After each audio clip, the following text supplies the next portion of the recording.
editor.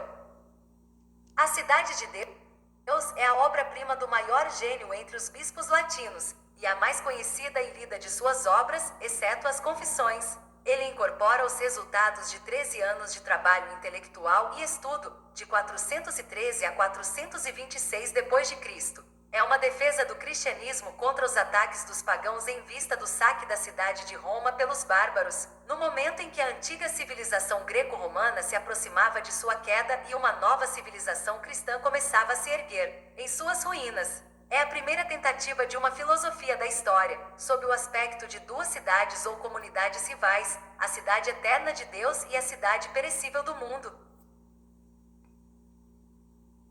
Esta foi a única filosofia da história conhecida em toda a Europa durante a Idade Média. Foi adotado e reproduzido em suas características essenciais por Bossuet, Ozanam, Frederick Schlegel e outros escritores católicos, e recentemente foi oficialmente endossado, por assim dizer, pelo erudito Papa Leão XIII, em sua carta encíclica sobre a Constituição Cristã dos Estados, Immortale Dei, 1º de novembro de 1885, pois o Papa diz que Agostinho, em seu De Civitate Dei, expôs tão claramente a eficácia da sabedoria cristã e a maneira pela qual ela está ligada ao bem-estar dos Estados, que ele parece não apenas ter defendido a causa dos cristãos de seu próprio tempo, mas ter refutado triunfalmente as falsas acusações contra o cristianismo para sempre.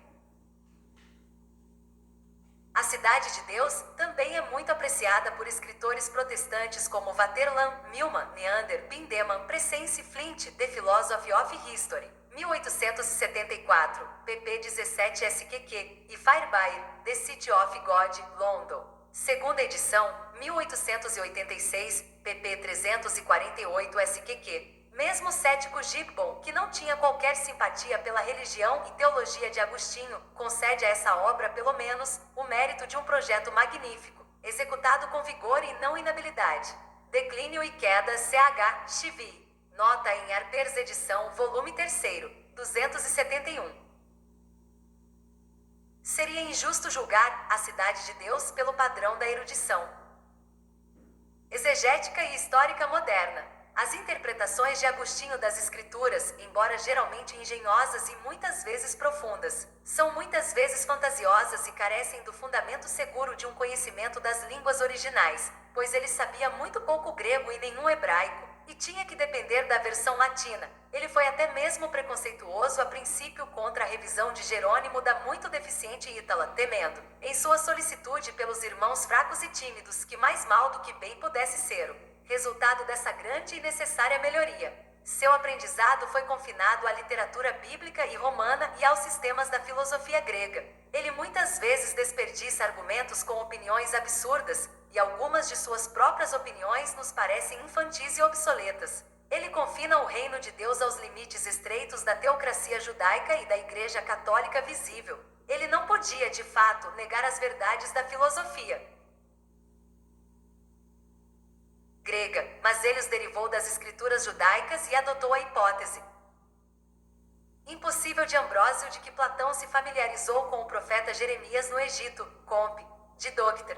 Christ, 2ª, 28, embora depois ele a corrigiu retraque. 2ª, 4. Ele não aprecia suficientemente as virtudes naturais, os caminhos da providência divina e a operação de seu espírito fora da raça escolhida, e sob a influência do espírito ascético que então prevalecia na igreja, em oposição justificável à corrupção moral circundante do paganismo, ele até degrada a história secular e a vida secular, no Estado e na família, que são igualmente ordenadas por Deus. Em alguns aspectos ele forma o extremo oposto a Orígenes, o maior gênio entre os pais gregos. Ambos assumem uma queda universal da santidade original, mas Agostinho data de um ato de desobediência, a queda histórica de Adão, em quem toda a raça foi incluída germinalmente, enquanto Orígenes remonta a uma queda pré-histórica de cada alma individual, responsabilizando cada um pelo abuso da liberdade. Agostinho procede a uma eleição especial de um povo de Deus da massa corrupta e condenada. Ele segue sua história em duas linhas antagônicas, e termina no contraste dualista de um céu eterno para os eleitos e um inferno eterno para os réprobos, incluindo entre estes até mesmo crianças não batizadas. horribile dicto, que nunca cometeram uma transgressão real, enquanto Orígenes conduz todas as criaturas caídas, homens e anjos, por um processo lento e gradual de emenda e correção, sob a influência cada vez maior da misericórdia redentora, durante o lapso de incontáveis eras, de volta a Deus, alguns superando outros e cuidando por um curso mais rápido para a perfeição, até que o último inimigo seja finalmente alcançado e a própria morte seja destruída, para que Deus seja tudo em todos. Dentro dos limites da teocracia judaica e do cristianismo católico, Agostinho admite a ideia de desenvolvimento histórico ou um progresso gradual de um grau de conhecimento inferior para um superior, mas sempre em harmonia com a verdade católica. Ele não permitiria revoluções e mudanças radicais ou diferentes tipos de cristianismo. O melhor pensamento, diz o Dr. Flint em sua Filosofia da História na Europa, e 40, ao mesmo tempo o mais judicioso e liberal, entre aqueles que são chamados de pais cristãos, sobre o assunto do progresso do cristianismo como organização e sistema, é o de Santo Agostinho, como elaborado e aplicado por Vicente de Lerins. Em seu Comunitorium, onde encontramos substancialmente a mesma concepção do desenvolvimento da Igreja e da doutrina cristã, que no presente século, demais se tornou célebre na França, Moller na Alemanha e Newman na Inglaterra. Seu principal defeito é que coloca na Igreja uma autoridade diferente e virtualmente superior à Escritura e à razão, para determinar o que é verdadeiro e falso em o desenvolvimento da doutrina. Com todos os seus defeitos, o leitor sincero será muito instruído e edificado pela cidade de Deus, e encontrará mais para admirar do que para censurar nesta obra imortal de gênio e erudição santificados. A presente tradução, a primeira exata e legível na língua portuguesa para o Kindle, foi preparada e publicada pela editora Dantas Bookstore. Prefácio da tradução inglesa. Roma tendo sido invadida e saqueada pelos bárbaros godos, sob Alarico, seu rei, os adoradores de falsos deuses, ou pagãos, como comumente os chamamos, tentaram atribuir essa calamidade à religião cristã e começaram a blasfemar o verdadeiro Deus com ainda mais do que sua habitual amargura. Foi isso que acendeu meu zelo pela casa de Deus e me levou a empreender a defesa da cidade de Deus contra as acusações e deturpações de seus agressores. Este trabalho estava em minhas mãos por vários anos devido às interrupções ocasionadas por muitos outros assuntos que tinham uma reivindicação prévia de minha atenção e que eu não podia adiar. No entanto, esse grande empreendimento foi finalmente concluído em 22 livros. Destes, os 5 primeiros refutar aqueles que imaginam que o culto politeísta é necessário para assegurar a prosperidade mundana, e que todas essas calamidades avassaladoras nos aconteceram em consequência de sua proibição, mesmo para aqueles que admitem que tais calamidades sempre atenderam e sempre atenderão à raça humana, e que elas constantemente se repetem em formas mais ou menos desastrosas, variando apenas nas cenas e ocasiões, mas, embora admitindo isso, sustentam que a adoração dos deuses é vantajosa para a vida futura. Nestes 10 livros, então, refuto essas duas opiniões, que são tão infundadas quanto antagônicas à religião cristã. Mas para que ninguém tenha ocasião de dizer que, embora eu tenha refutado os princípios de outros homens, omiti a estabelecer os meus, dedico a este objetivo a segunda parte desta obra, que compreende 12 livros, embora tenha não tive escrúpulos, conforme a ocasião oferecia, nem para apresentar minhas próprias opiniões nos 10 primeiros livros, nem para demolir os argumentos de meus oponentes nos últimos 12. Desses 12 livros, os 4 primeiros contêm um relato da origem dessas duas cidades, a cidade de Deus e a cidade do mundo, terrestre. Os 4 segundos tratam de sua história ou progresso, os terceiros e 4 últimos, de seus destinos merecidos. Assim, embora todos esses 22 livros se refiram a ambas as cidades, ainda assim eu as dei o nome da melhor cidade, e as chamei de a cidade de Deus. Tal é o relato feito pelo próprio Agostinho da ocasião e plano desta sua maior obra. Mas além dessa informação explícita, aprendemos pela correspondência de Agostinho, que foi devido à importunação de seu amigo Marcelino que essa defesa do cristianismo se estendeu além dos limites de algumas cartas. Pouco antes da queda de Roma, Marcelino foi enviado à África pelo imperador Honório para acertar as diferenças entre os donatistas e os católicos. Isso o colocou em contato não apenas com Agostinho, mas com Volusian, o procônsul da África, um homem de rara inteligência e franqueza. Ao descobrir que Volusiano, embora ainda pagão, se interessou pela religião cristã, Marcelino decidiu convertê-lo à verdadeira fé. Os detalhes da subsequente relação significativa entre o bispo erudito e cortês e os dois estadistas imperiais, infelizmente, estão quase inteiramente perdidos para nós, mas a impressão transmitida pela correspondência existente é que Marcelino foi o meio de colocar seus dois amigos em comunicação um com o outro. A primeira abertura foi da parte de Agostinho, na forma de um pedido simples e viril para que Volusiano examinasse cuidadosamente as escrituras, acompanhado por uma oferta franca de fazer o melhor para resolver quaisquer dificuldades que pudessem surgir de tal curso de investigação. Volusiano, portanto, entra em correspondência com Agostinho, e para ilustrar o tipo de dificuldades vividas por homens em sua posição, ele dá algumas notas gráficas de uma conversa em que ele havia participado recentemente em uma reunião de alguns de seus amigos. A dificuldade a que se atribui maior peso nesta carta é a aparente impossibilidade de acreditar na encarnação, mas uma carta que Marcelino imediatamente despachou a Agostinho, instando-o a responder a Volusiano em geral, trouxe a informação de que as dificuldades e objeções ao cristianismo eram assim limitadas apenas por uma consideração cortês à preciosidade do tempo do bispo e ao grande número de seus compromissos.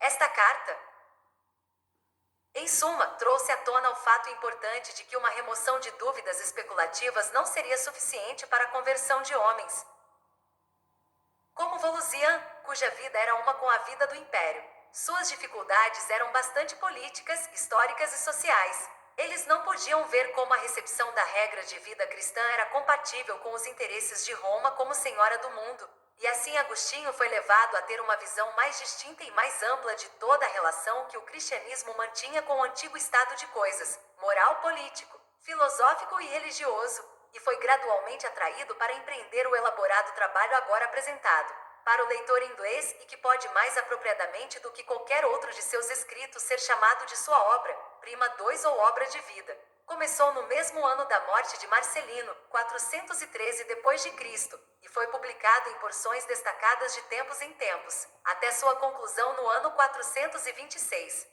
Assim, ocupou os anos mais maduros da vida de Agostinho, de seu 59º ao seu 72º ano. A partir deste breve esboço, veremos que embora o trabalho de acompanhamento seja essencialmente um pedido de desculpas, o pedido de desculpas de Agostinho não pode ser uma mera reabilitação dos argumentos um tanto ou quanto despropositados, se não efêmeros, de Justino e Tertuliano. De fato, como Agostinho considerou que lhe era exigido expor a fé cristã e justificá-la aos homens esclarecidos, distingui-la e mostrar sua superioridade em relação a todas aquelas formas de verdade, filosóficas ou populares, que então se esforçavam pelo domínio ou, pelo menos, pelo espaço de manobra, colocar diante dos olhos do mundo uma visão de glória que pudesse ganhar o respeito até mesmo dos homens que se deslumbravam com o fascinante esplendor de um império mundial. Reconheceu que lhe foi apresentada uma tarefa a qual até seus poderes poderiam se mostrar desiguais, uma tarefa que certamente lhe daria amplo espaço para seu aprendizado, compreensão dialética, capacidade filosófica e perspicácia, eloquência e faculdade de exposição. Mas é a ocasião desta grande apologia que a investe ao mesmo tempo de grandeza e vitalidade, depois de mais de 1100 anos de progresso firme e triunfante, Roma havia sido tomada e saqueada. É difícil para nós apreciar, impossível superestimar, o choque que foi assim comunicado do centro de todo o mundo conhecido. Em geral, acreditava-se não apenas pelos pagãos, mas também por muitos dos cristãos de mente mais liberal, que a destruição de Roma seria o prelúdio da destruição do mundo. Mesmo Jerônimo, que poderia ter ficado amargurado contra a orgulhosa dona do mundo por ela em hostilidade para si mesmo, não consegue esconder sua profunda emoção ao saber da queda dela. Um rumor terrível, diz ele, chega-me do ocidente falando de Roma sitiada, comprada por ouro, novamente sitiada, vida e propriedade perecendo juntas. Minha voz vacila, soluços abafam as palavras que digo, pois ela é uma cativa, aquela cidade que encantou o mundo. 6. Agostinho nunca é tão teatral quanto Jerônimo na expressão de seu sentimento, mas é igualmente explícito ao lamentar a queda de Roma como uma grande calamidade. Aos modos devassos, à efeminação e ao orgulho de seus cidadãos, ele não está sem esperança de que, por um retorno ao modo de vida simples, resistente e honrado que caracterizou os primeiros romanos, ela ainda possa ser restaurada a grande parte de sua vida, sua antiga prosperidade. Mas enquanto Agostinho contempla as ruínas da grandeza de Roma, e sente em comum com todo mundo nesta crise, a instabilidade dos governos mais fortes, a insuficiência do estadista mais autoritário, paira sobre essas ruínas a esplêndida visão da cidade de Deus, descendo do céu, adornada como uma noiva para seu marido. O velho sistema social está desmoronando por todos os lados, mas em seu lugar ele parece ver uma cristandade pura surgindo. Ele vê que a história humana e o destino humano não estão totalmente identificados com a história de qualquer poder terreno. Embora seja tão cosmopolita quanto o Império de Roma. 8, ele dirige a atenção dos homens para o fato de que há outro reino na Terra, uma cidade que tem fundamentos, cujo construtor e artífice é Deus. Ele ensina-os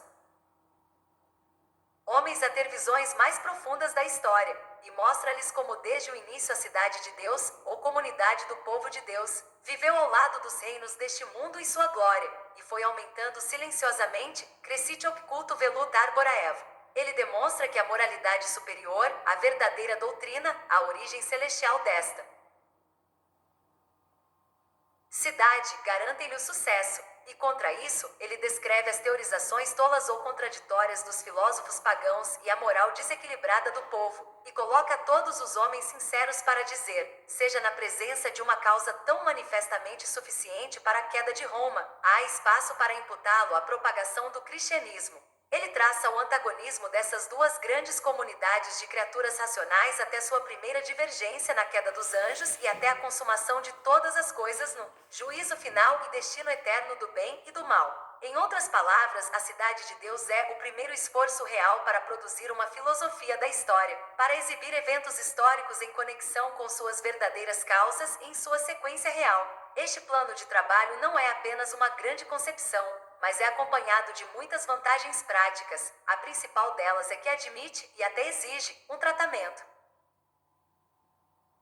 completo daquelas doutrinas de nossa fé que são mais diretamente históricas, as doutrinas da criação, a queda, a encarnação, a conexão entre o Antigo e o Novo Testamento, e a doutrina das últimas coisas. O efeito produzido por esta grande obra é impossível de determinar com precisão. Belgno, com o absolutismo que devemos condenar como presunção em qualquer autoridade menos competente, declara que seu efeito só pode ter sido muito leve. Provavelmente seu efeito seria silencioso e lento, falando primeiro sobre mentes cultivadas e apenas indiretamente sobre as pessoas. Certamente seu efeito deve ter sido enfraquecido pela forma interrompida de sua publicação. É uma tarefa mais fácil estimar seu valor intrínseco. Mas nisto também as autoridades patrísticas e literárias diferem amplamente. Dupin admite que é uma leitura muito agradável, devido à surpreendente variedade de assuntos que são introduzidos para ilustrar e avançar o argumento, mas censura o autor por discutir questões muito inúteis e por apresentar razões que não poderiam satisfazer ninguém que já não estivesse convencido. 3 Uet também fala do livro como um amas. Confus de excellets materiaux, sed L. Orenbar e em lingots. L.A.B. Flood censura essas opiniões como injustas e cita com aprovação o elogio incondicional de Presence. 5, mas provavelmente a popularidade do livro é sua melhor justificativa. Essa popularidade pode ser medida pela circunstância de que entre o ano de 1467 e o final do século XV, não menos de 20 edições foram solicitadas, ou seja, uma nova edição a cada 18 meses. E na interessante série de cartas trocadas entre Ludovicus Vives e Erasmus, que o contrataram para escrever um comentário sobre a Cidade de Deus para sua edição das obras de Agostinho, encontramos Vives pedindo uma edição separada desta obra, sob o fundamento que de todos os escritos de Agostinho, era quase o único lido por estudantes de patrística e, portanto, poderia naturalmente ter uma circulação muito mais ampla.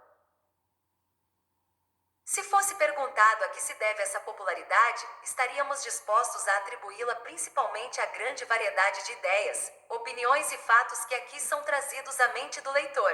Sua importância como contribuição para a história da opinião não pode ser superestimada. Encontramos nele não apenas indicações ou enunciados explícitos dos pontos de vista do próprio autor sobre quase todos os tópicos importantes que ocupavam seu pensamento, mas também uma exposição resumida das ideias que mais poderosamente influenciaram a vida naquela época. Torna-se assim, como diz Paul Joulat, como enciclopédia do 5e siècle. Tudo que é valioso, junto com muitas coisas que não são, na religião e filosofia das nações clássicas da antiguidade, é revisto. E em alguns ramos desses assuntos, na opinião de alguém bem qualificado para julgar, preservado mais do que toda a literatura latina sobrevivente. É verdade que às vezes nos cansamos com a refutação muito elaborada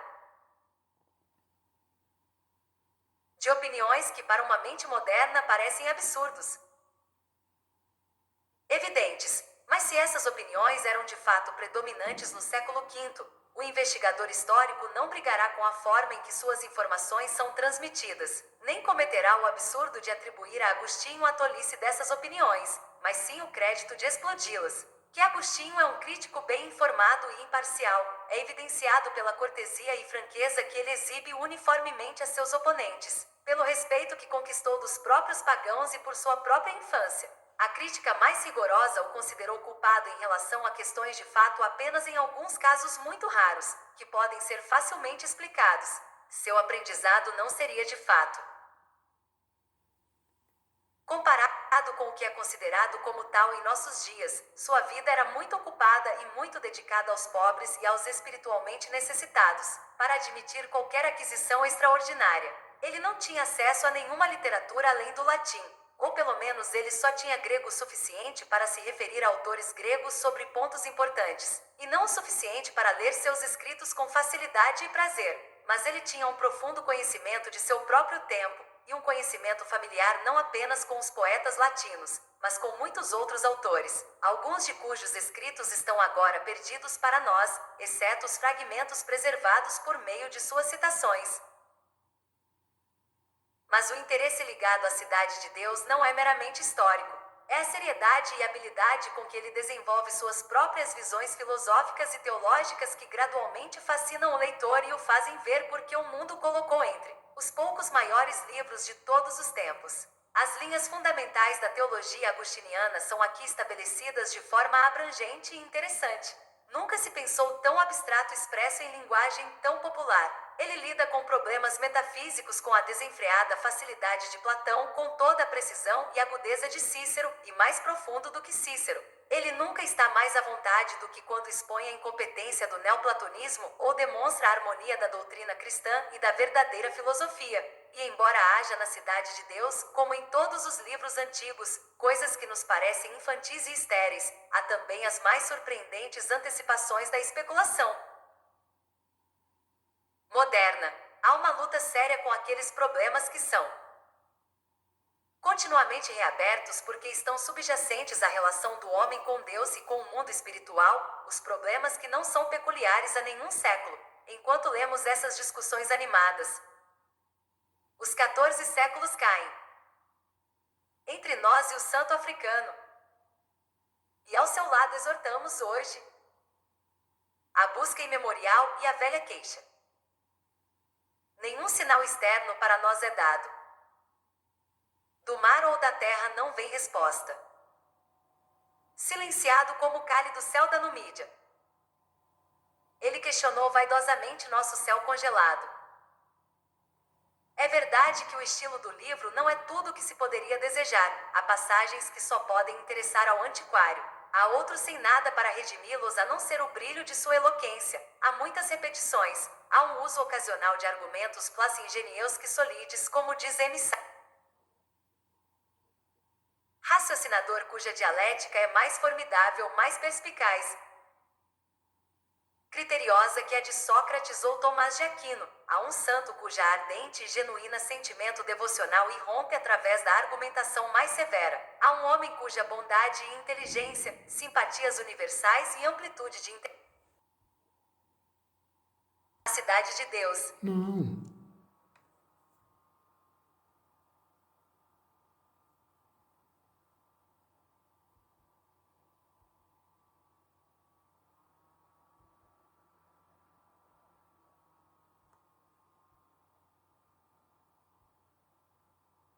terrenos, senão pela sabedoria que teria.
Nenhum,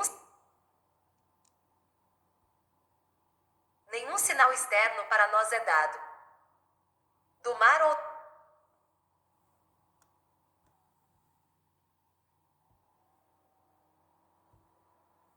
Agostinho, Erasmo, não tem escrúpulos em chamá-lo de escritor obscurai, subtililatis e parum amainai prolixitatis. Mas, a labuta de penetrar nas aparentes obscuridades será recompensada por encontrar uma verdadeira riqueza de discernimento e iluminação. Ler os capítulos iniciais da Cidade de Deus pode ter considerado que seria uma perda de tempo prosseguir. Mas ninguém, estamos convencidos, jamais se arrependeu de ler tudo. O livro tem suas falhas, mas efetivamente nos introduz o mais influente dos teólogos e o maior professor popular. Há um gênio que não pode acenar por muitas linhas juntas. Há um raciocinador cuja dialética é mais formidável, mais perspicaz e criteriosa que a de Sócrates ou Tomás de Aquino. Há um santo cuja ardente e genuína sentimento devocional irrompe através da argumentação mais severa. Há um homem cuja bondade e inteligência, simpatias universais e amplitude de inteligência emprestam picante e vitalidade à dissertação mais abstrata.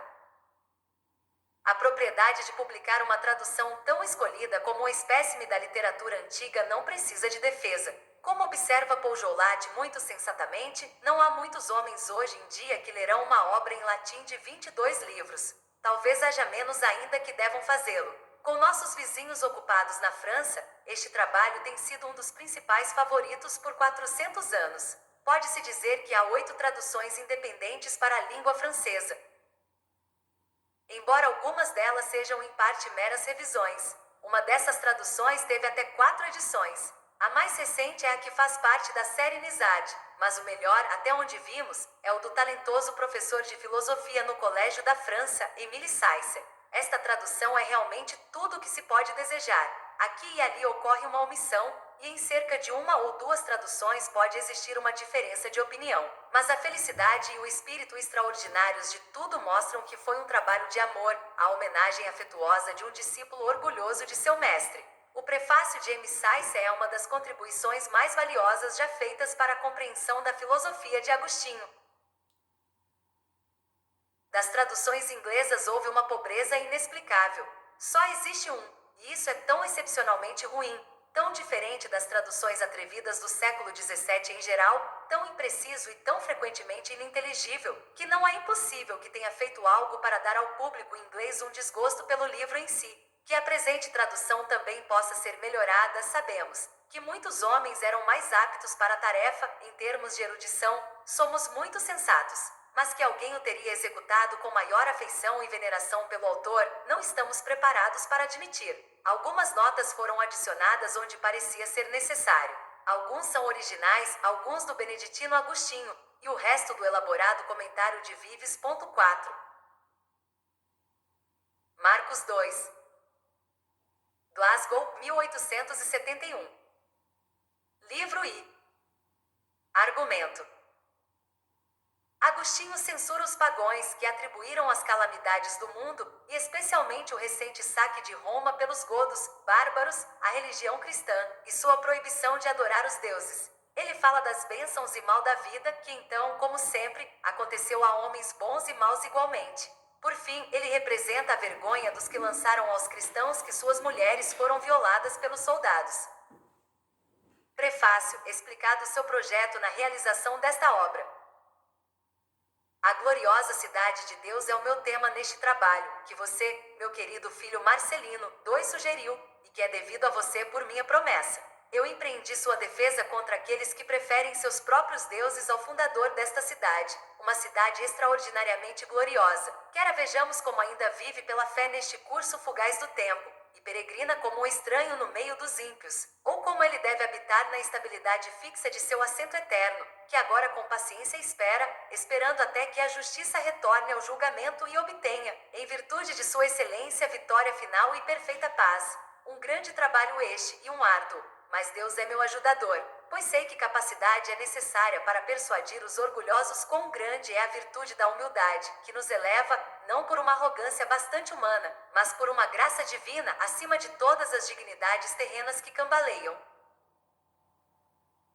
Nesta cena cambiante, pois o rei e fundador desta cidade da qual falamos nas Escrituras pronunciou ao seu povo um ditado da lei divina nestas palavras: Deus resiste aos soberbos, mas dá graça aos humildes. A prerrogativa de Deus, a ambição inflada de um espírito orgulhoso também afeta, e ama muito que isso seja contado entre seus atributos para tenha piedade da alma humilhada e esmague os filhos do orgulho.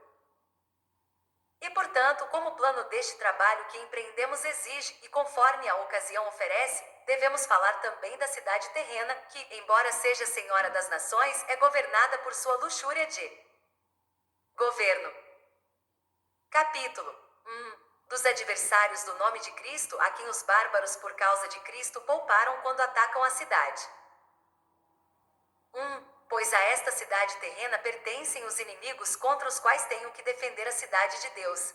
Muitos deles, de fato, sendo recuperados de seu erro ímpio, tornaram-se cidadãos suficientemente dignos de crédito desta cidade. Mas muitos estão tão inflamados de ódio contra ele, e são tão ingratos ao seu Redentor por seus sinais de benefícios, que se esquecem de que agora seriam incapazes de proferir uma única palavra em seu preconceito, se não tivessem encontrado em seus lugares sagrados, como fugiram do aço do inimigo, aquela vida em que agora se vangloriam. Esses mesmos romanos, que foram poupados pelos bárbaros por seu respeito a Cristo, não se tornaram inimigos do nome de Cristo? Os relicários dos mártires e as igrejas dos apóstolos dão testemunho disso, pois no saque da cidade eles eram santuário aberto para todos os que fugiam para eles, fossem cristãos ou pagãos. Até o limiar deles, o inimigo sedento de sangue-se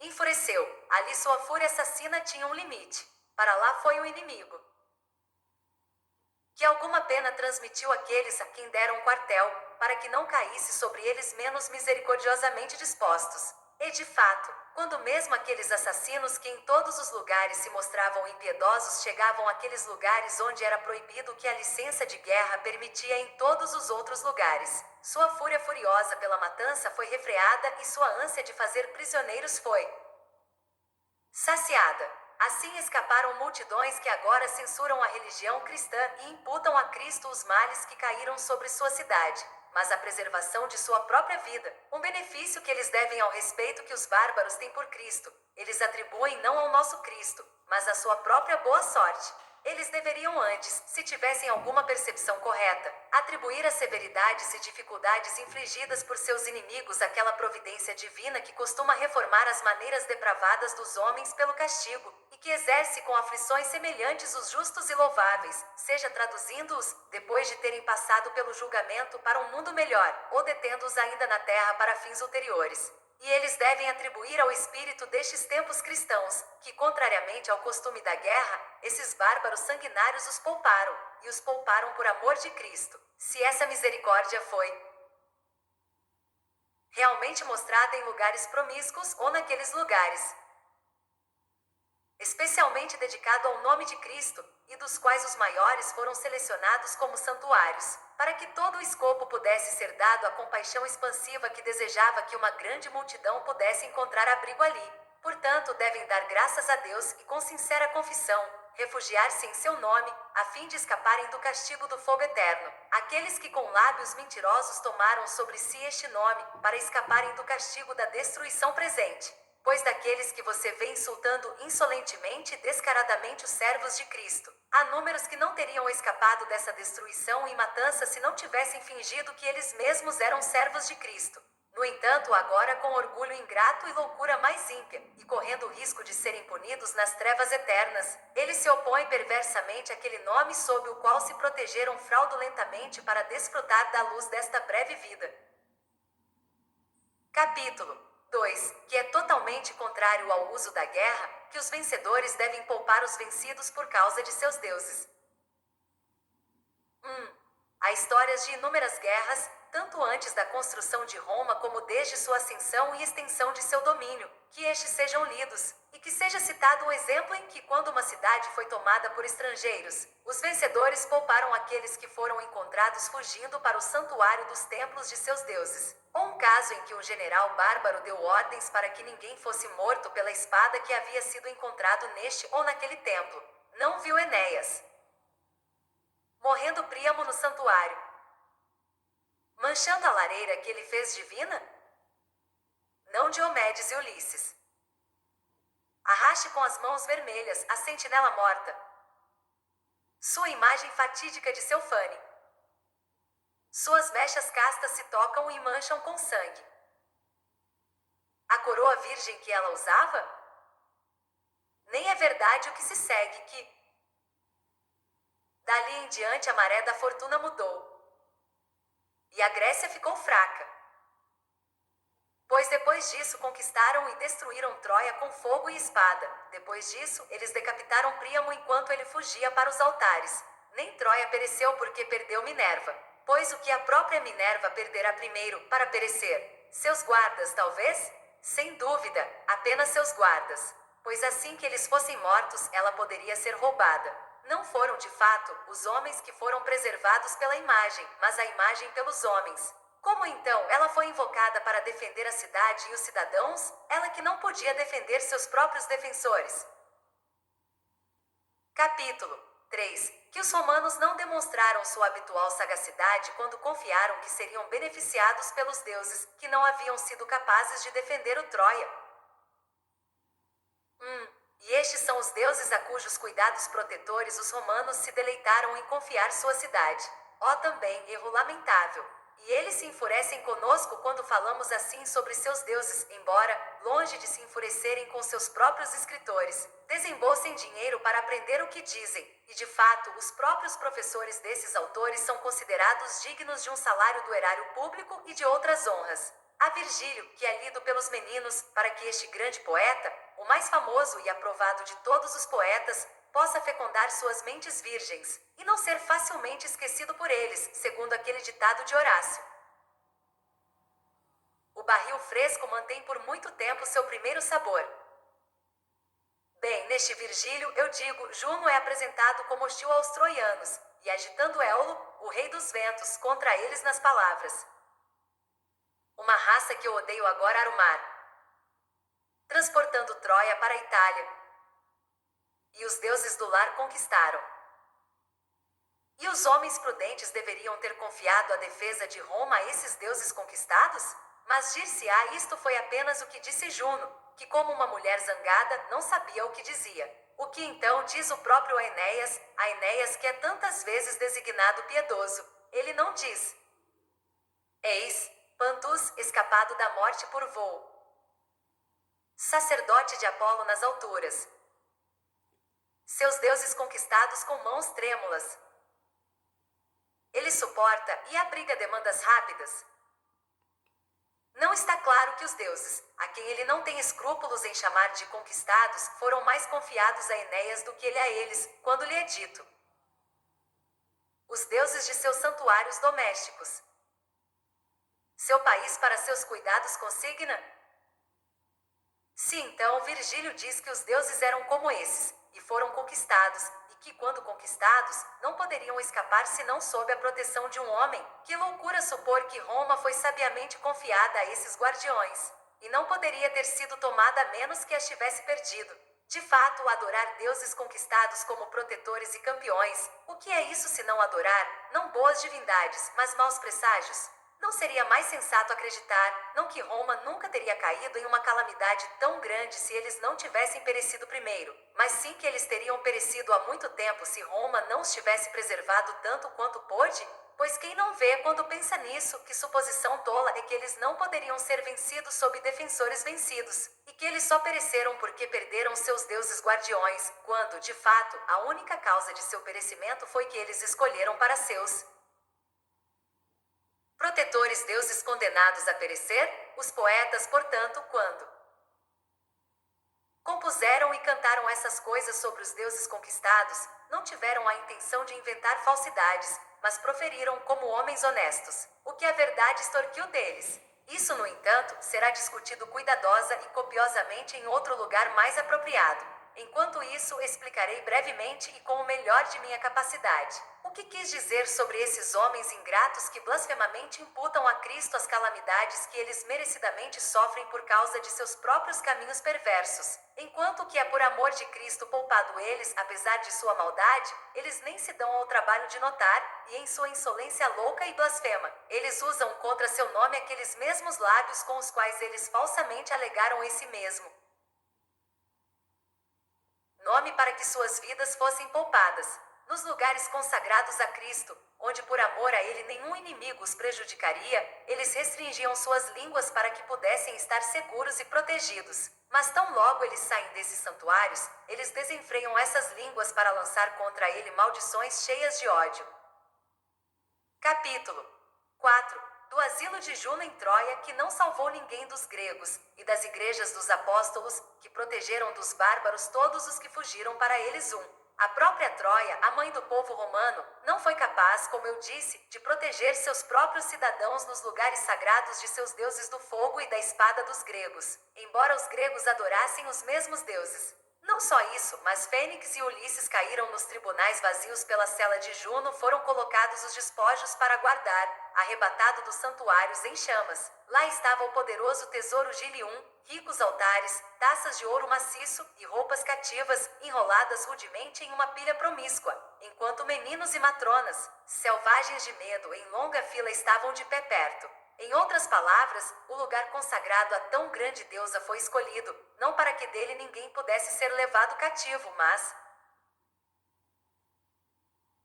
para que nele todos os cativos pudessem ser emparedados. Compare agora este asilo, o asilo não de um deus comum, não de um dos deuses, mas da própria irmã e esposa de Júpiter, a rainha de todos os deuses, com as igrejas construídas em memória dos apóstolos. Nela foram recolhidos os despojos resgatados dos templos em chamas e arrebatados dos deuses, não para que fossem devolvidos aos vencidos, mas divididos entre os vencedores, enquanto para estes foi levado de volta com a mais religiosa observância e respeito, tudo o que lhes pertencia, mesmo que encontrado em outro lugar. Lá a liberdade foi perdida, aqui preservado. Lá a escravidão era estrita, aqui estritamente excluído. Nesse templo, os homens eram levados a se tornarem bens de seus inimigos, agora dominando-os. Para essas igrejas, os homens eram conduzidos por seus inimigos clementes, para que pudessem estar em liberdade. Enfim, os gentis gregos se apropriaram daquele templo de Juno para os propósitos de sua própria avareza e orgulho, enquanto essas igrejas de Cristo foram escolhidas até mesmo pelos bárbaros selvagens como as cenas adequadas para humildade e misericórdia. Mas talvez, afinal, os gregos tenham poupado nessa sua vitória os templos daqueles deuses que eles adoravam em comum com os troianos, e não ousaram matar a espada ou fazer cativos os troianos miseráveis e vencidos que para lá fugiram, e talvez Virgílio, à maneira dos poetas, tenha retratado o que nunca realmente aconteceu, mas não há dúvida de que ele descreveu o costume usual de um inimigo ao saquear uma cidade. Capítulo 5. Declaração de César sobre o costume universal de um inimigo ao saquear uma cidade. Até o próprio César nos dá um testemunho positivo sobre este costume, pois em sua libertação no Senado sobre os conspiradores, ele diz, como Salúcio, um historiador de notável veracidade, escreve que virgens e meninos são violados, crianças arrancadas do abraço de seus pais, matronas submetidas a qualquer que seja o prazer dos conquistadores, templos e casas saqueados, matança e queima abundante, enfim, todas as coisas cheias de armas, cadáveres, sangue e lamentos. Se ele não tivesse mencionado templos aqui, poderíamos supor que os inimigos tinham o hábito de poupar as habitações dos deuses. E os templos romanos estavam em perigo desses desastres, não por inimigos estrangeiros, mas por Catilina e seus associados, os mais nobres senadores e cidadãos de Roma. Mas estes, pode-se dizer, eram homens abandonados e parricidas de sua pátria. Capítulo 6. Que nem os romanos, quando tomaram as cidades, pouparam os conquistados em seus templos. Por que então nosso argumento precisa levar em conta as muitas nações que travaram guerras umas com as outras, e em nenhum lugar pouparam os conquistados nos templos de seus deuses? Vejamos a prática dos próprios romanos, digamos, recordemos e revisemos os romanos, cujo principal elogio foi poupar os vencidos e subjugar os orgulhosos, e que eles preferiram mais perdoar do que vingar uma lesão. E entre tantas e grandes cidades que eles invadiram, tomaram e derrubaram para a extensão de seu domínio, diga-se que templos eles estavam acostumados a isentar, para que quem se refugiasse neles fosse livre. Ou eles realmente fizeram isso, e o fato foi suprimido pelos historiadores desses eventos. É de se acreditar que os homens que buscavam com a maior ânsia os pontos que podiam elogiar omitiam aqueles que, em sua própria opinião, são as provas mais marcantes de piedade? Marcus Marcellus, um distinto romano que tomou Siracusa, uma cidade mais esplendidamente adornada, teria lamentado sua ruína iminente e ter derramado suas próprias lágrimas sobre ela antes de derramar seu sangue. Ele tomou medidas também para preservar a castidade até mesmo de seu inimigo, pois antes de dar ordens para o assalto à cidade, ele emitiu um decreto proibindo a violação de qualquer pessoa livre. No entanto, a cidade foi saqueada de acordo com o costume da guerra. Nem em lugar algum lemos que mesmo por um comandante tão casto e gentil foram dadas ordens para que ninguém fosse ferido que tivesse fugido para este ou aquele templo. Isso certamente não teria sido omitido, quando nem seu choro nem seu edito preservador da castidade poderiam ser passados em silêncio. Fábio, o conquistador da cidade de Tarento, é elogiado por se abster de saquear as imagens, pois quando seu secretário lhe propôs a pergunta, o que ele desejava que fosse feito com as estátuas dos deuses, que haviam sido tomadas em grande número, ele disfarçou sua moderação sob uma piada, pois ele perguntou de que tipo eles eram, e quando lhe relataram que não havia apenas muitas imagens grandes, mas algumas delas armadas, diz ele, deixemos com os tarentinos seus deuses irados. Vendo então que os escritores da história romana não podiam passar em silêncio, nem o choro de um general nem o riso do outro, nem a piedade casta de um nem a moderação jocosa do outro, em que ocasião seria ser omitido, se para a honra de qualquer um dos deuses de seus inimigos, eles tivessem mostrado essa forma particular de clemência que em qualquer templo era proibido o abate ou cativeiro. Capítulo 7. Que as crueldades que ocorreu no saque de Roma estavam de acordo com o costume da guerra, considerando que os atos de clemência resultaram da influência do nome de Cristo.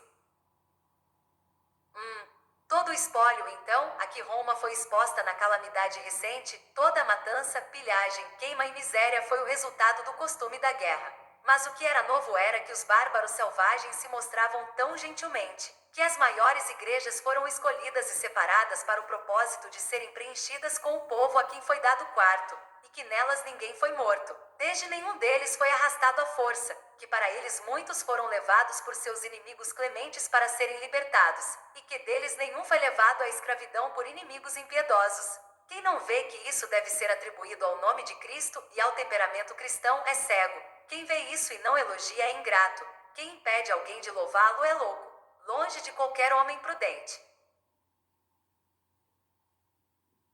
Imputar esta clemência aos bárbaros. Suas mentes ferozes e sangrentas estavam atemorizadas, refreadas e maravilhosamente temperadas por aquele que há muito tempo disse por seu profeta, visitar com vara sua transgressão, e com açoites as suas iniquidades. Não obstante, a minha benignidade não totalmente tirar deles.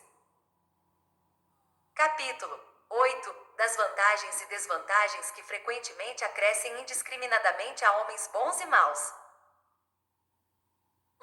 Alguém dirá, por que então essa compaixão divina foi estendida até mesmo aos ímpios e ingratos? Ora, mas porque foi a misericórdia daquele que diariamente faz nascer o seu sol sobre maus e bons, e faz chover sobre justos e injustos. Pois, embora alguns desses homens, pensando nisso, se arrependam de sua maldade e reformam-se alguns, como diz o apóstolo, desprezando as riquezas de sua bondade e longanimidade, depois de sua dureza e coração impenitente, entesouram para si a ira contra o dia da ira e da revelação do justo juízo de Deus, que retribuirá a cada um de acordo com as suas obras. 3 Todavia, a paciência de Deus ainda convida os ímpios ao arrependimento, assim como o flagelo de Deus educa os bons à paciência. E assim também a misericórdia de Deus abraça o bem para que possa apreciá-los, pois a severidade de Deus prende os ímpios para puni-los. Para a providência divina pareceu bom preparar-no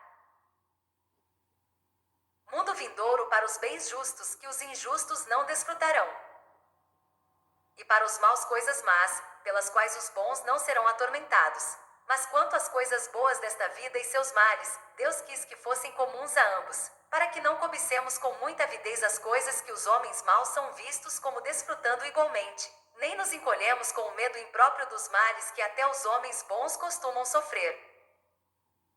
2. Há também uma diferença muito grande no propósito servido tanto pelos eventos que chamamos adversos quanto pelos chamados prósperos, pois o homem bom não é exaltado com as coisas boas do tempo, nem quebrado por seus males, mas o ímpio, porque está corrompido pela felicidade deste mundo, sente-se castigado por sua infelicidade. No entanto, muitas vezes, mesmo na atual distribuição das coisas temporais, Deus evidencia claramente sua própria interferência. Pois se todo pecado fosse agora visitado com punição manifesta, nada pareceria reservado para o julgamento final. Por outro lado, se nenhum pecado recebesse agora uma punição claramente divina, concluir-se-ia que não há nenhuma providência divina. E assim, das coisas boas desta vida, se Deus não as concedeu por uma liberalidade muito visível a algumas das pessoas que as pedem, devemos dizer que essas coisas boas não estavam à sua disposição, e se Ele os deu a todos os que os procuraram, deveríamos supor que essas foram as únicas recompensas de seu serviço, e tal serviço não nos tornaria piedosos, mas antes gananciosos e cobiçosos. Portanto, embora os homens bons e maus sofram igualmente, não devemos supor que não haja diferença entre os próprios homens, porque não há diferença no que ambos sofrem, pois mesmo na semelhança dos sofrimentos, permanece uma dissemelhança nos sofredores, e embora expostos à mesma angústia, virtude e vício não são a mesma coisa. Pois como o mesmo fogo faz com que o ouro resplandeça e a palha fumê, e sob o mesmo mangual a palha é batida pequena, enquanto o grão é limpo. E como as borras não são misturadas com o óleo, embora espremidas para fora da cuba pela mesma pressão, a mesma violência da aflição prova, purga, esclarece os bons, mas condena à ruína, extermina os maus. E assim é que na mesma aflição os ímpios detestam a Deus e blasfemam, enquanto os bons oram e louvam. Faz uma diferença tão material, não quais males são sofridos, mas que tipo de homem o sofre. Pois, agitada com o mesmo movimento, a lama exala um cheiro horrível, e o unguento exala um cheiro perfumado. Capítulo 9. Das razões para ministrar a correção para o mal e o bem juntos. O que então os cristãos sofreram naquele período calamitoso, que não beneficiaria a todos que considerassem devida e fielmente as seguintes circunstâncias? Antes de tudo, eles devem considerar humildemente aqueles mesmos pecados que provocaram Deus a encher o mundo com desastres tão terríveis, pois, embora estejam longe dos excessos de homens ímpios e morais ímpios, ainda assim não se julgam tão limpos de todas as falhas que sejam bons demais para sofrer por esses males temporais. Pois todo homem, por mais louvável que viva, ainda cede em alguns pontos à concupiscência da carne. Embora ele não caia em enormidade grosseira de maldade, maldade abandonada e profanação abominável, ainda assim ele escorrega em alguns pecados, raramente ou com mais frequência, pois os pecados parecem menos importantes. Mas para não mencionar isso, onde podemos encontrar prontamente um homem que tenha em boa e justa estima aquelas pessoas por causa de cujo orgulho, luxúria e avareza revoltantes, e malditas iniquidades e impiedade, Deus agora fere a terra como suas previsões ameaçavam? Onde está o homem que vive com eles no estilo em que nos convém viver com eles? Pois muitas Vezes nos cegamos perversamente para as ocasiões de ensiná-los e admoestá-los, às vezes até de repreendê-los e repreendê-los, seja porque nos esquivamos do trabalho ou nos envergonhamos de ofendê-los, ou porque tememos perder boas amizades, para que isso não perdure no caminho de nosso progresso ou nos ferir em algum assunto mundano, que nossa disposição cobiçosa deseja obter, ou nossa fraqueza evita perder. De modo que, embora a conduta dos ímpios seja desagradável para os bons, e portanto, eles não caiam com eles na condenação que na próxima vida aguarda tais pessoas, ainda assim, porque eles poupam seus pecados condenáveis pelo medo, portanto, mesmo embora seus próprios pecados sejam leves e veniais, eles são justamente flagelados com os ímpios neste mundo, embora na eternidade eles escapem do castigo. Justamente quando Deus os aflige em comum com os ímpios, eles acham esta vida amarga, por amor de cuja doçura eles se recusaram a ser amargos para esses pecadores. 2. Se alguém se abstiver de repreender e criticar os que estão fazendo o mal, porque procura uma oportunidade mais oportuna, ou porque teme que eles possam piorar com sua repreensão, ou que outras pessoas fracas possam ficar desencorajadas de tentar levar uma vida boa e piedosa, e pode ser expulso da fé,